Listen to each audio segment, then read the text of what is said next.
이 차량은 그랜드 카니발인데요.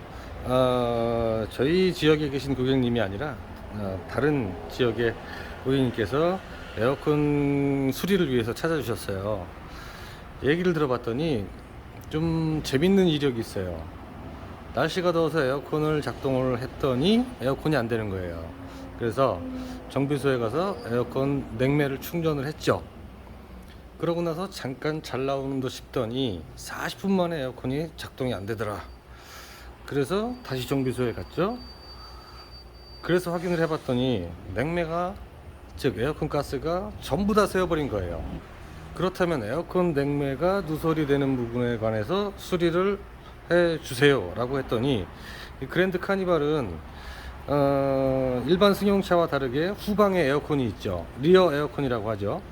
후방에 에어컨이 있기 때문에 냉매 라인이 복잡해서 정비가 쉽지가 않다 라고 머뭇거리시기에, 또 몇 군데의 자동차 정비소를 가봤는데 대부분 돌아오는 답변이 그런 식이었기 때문에, 정비가 쉬운 게 아니구나, 뭔가 좀 제대로 할 수 있는 사람을 찾아봐야 되겠다 라고 해서 저에게 오시게 된 것입니다.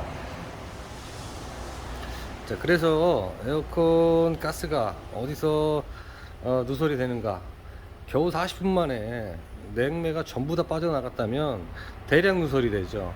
그래서 이것저것 점검을 해 봤더니 원인 부품 에어컨 컴프레서와 에어컨 컨덴서였습니다.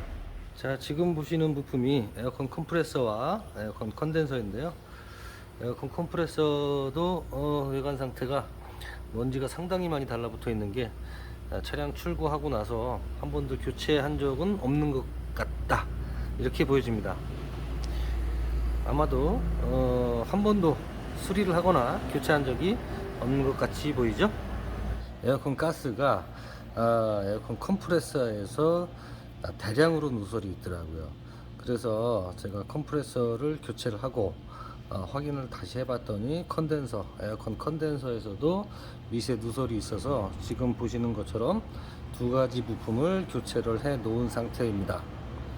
이것은 제가 어떻게 점검을 했는지 지금 준비를 간단하게 해봤는데요. 자, 영상으로 보시겠습니다.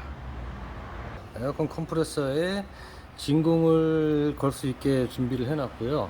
제가 손으로 밸브를 열게 되면 진공이 가해져서 여기 보시는 진공 게이지의 바늘이 올라가게 될 겁니다. 한번 보시죠.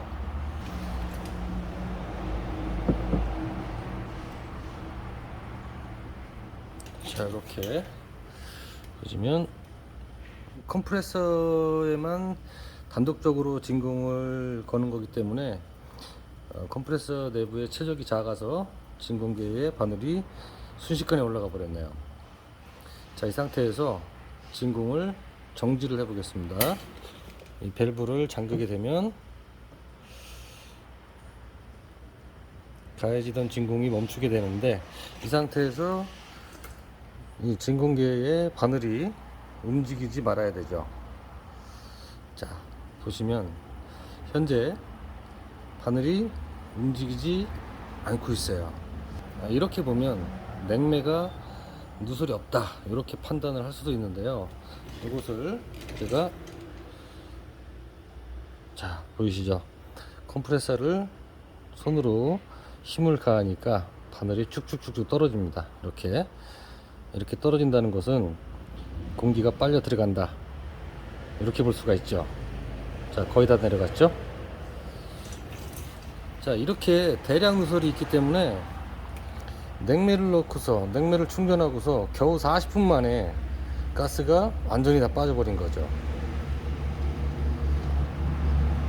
이렇게 해서 에어컨 컴프레서의 대량 누설, 즉 40분 만에 에어컨 가스를 모두 다 날아가게 만들었던 그런 원인 부품을 찾아냈고, 그 다음에 이 에어컨 에어컨 컨덴서에서도 미세 누설이 있어서 함께 교체를 했습니다. 자, 그러면 이렇게 교체를 하고 나서 실제로 차에 이제 새로운 부품들이 들어갔는데 다시 한번 검사를 해서 진짜 완벽하게 수리가 됐는가, 그렇다면 이제 더 이상 가스 누설이 없는가를 점검을 해봐야 되겠죠. 그것에 관해서 한번 보시겠습니다. 이제는 에어컨 수리가 진짜 잘 됐는지 한번 확인을 해 보겠습니다. 다시 한번 에어컨 전체 라인에 진공을 걸어서, 자, 진공 게이지가 올라가죠. 전방과 후방 전체 에어컨 통로에 진공을 가하는 거죠. 진공을 가해서 최대 진공도까지 올라가느냐, 그리고 최대 진공도를 잘 유지를 하느냐, 이것을 볼 거예요. 자, 만약에 에어컨 어딘가에서 누설이 있다면 이 진공 게이지가 끝까지 올라가지도 않을 수도 있고요.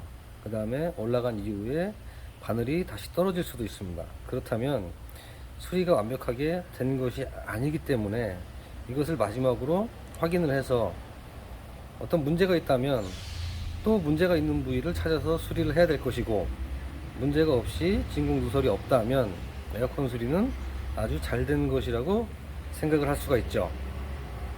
자, 한번 보겠습니다.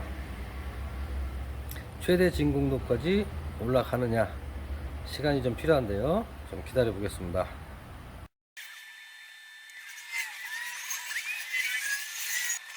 지금 게이지를 보니까 최대 진공도까지 거의 다 올라왔네요. 그렇다면은 이제는 진공 밸브를 닫아서 가하고 있던 진공을 멈추고요. 그랬을 때 진공계의 바늘이 더 이상 떨어지지 않는지를 확인을 해 봐야 됩니다.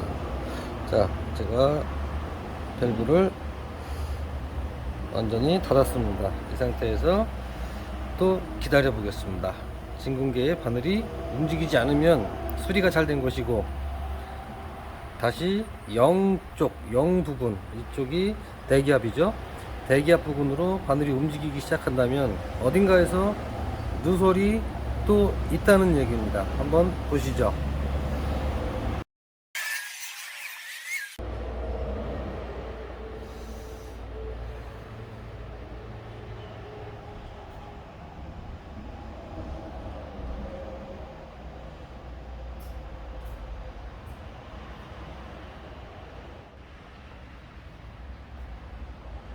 자, 보셨다시피 에어컨에 더 이상 누설은 없고요. 지금 보시는 컴프레서와 컨덴서가 에어컨 냉매 누설의 어떤 주된 그런 원인 부품이 정확하네요. 참고적으로 말씀드리면 이제는 에어컨 누설 수리가 상당히 중요한 그런 시기가 왔어요. 왜 그러냐면 대략 2017년 정도를 기점으로 해서 에어컨 냉매가 신냉매로 바뀌었죠. 그런데 문제가 뭐냐면 이 신냉매의 가격이 상당히 비쌉니다. 요즘에는 가격이 조금 떨어져서 20만원대의 가격이 20만원대의 비용으로 에어컨 가스를 충전을 할 수가 있기는 하지만, 에어컨 가스 충전 한번 하는데 20만원 이상의 돈을 지불한다는 것이 사실 상당히 부담스러운 금액이 아닐 수가 없죠. 그렇기 때문에 가스 누설의 원인을 정확히 찾지 못하고 가스만 충전을 한다는 것은 상당한 부담이 아닐 수 없습니다. 그리고 밑빠진 독에 물을 붓는 그런 격이기 때문에 냉매 누설을 정확하게 원인을 찾아서 수리를 한 다음에 냉매를 충전을 해야 되는 그런 시대가 온 거죠. 자, 냉매 충전이 끝났고요. 이제는 여기다가 토출구에 온도계를 좀 꽂아보고 에어컨이 작동이 잘 되는지 확인을 해 보겠습니다. 자, 현재 온도가 차 내부 온도가 25도 정도 되고요. 자, 에어컨을 켜고 송풍을 켜서, 자, 온도가 어떻게 되는지 한번 보시죠. 에어컨은 끄고 온도가 내려가죠. 자, 온도가 내려간다는 것은 에어컨이 작동이 잘 된다, 이렇게 생각을 할 수가 있고, 조금 전에 말씀드렸던 신냉매 1234YF로 냉매가 다시 바뀌면서 냉매 가격이 상당히 고가로 바뀌었기 때문에 말씀드린 대로 냉매 누설을 정확히 원인을 찾지 못한다면 한 번 정도야 날씨가 더워서 에어컨 가스를 충전을 한다 쳐도 그게 지속적으로 냉매 누설이 반복된다고 한다면 아마도 차에서 부채질을 해야 될 수도 있겠죠. 그래서 냉매 누설 점검은 상당히 중요하다라고 이야기할 수가 있겠습니다. 출구의 온도가 적정한 수준으로 내려가졌네요. 지금은 컴프레서가 작동을 잠시 멈춘 상태고요. 잠시 후면은 또 컴프레서가 작동을 해서 에어컨 온도가 이렇게 또 떨어질 겁니다. 자, 이것으로 그랜드 카니발의 40분 만에 냉매가 완전히 누설된 에어컨 고장에 관해서 수리를 마치겠습니다. 에어컨 가스 누설이 있다면 전문가와 상의하셔서 점검을 받으시고 잘 수리하셔서 시원한 여름 보내시길 바라겠습니다. 감사합니다.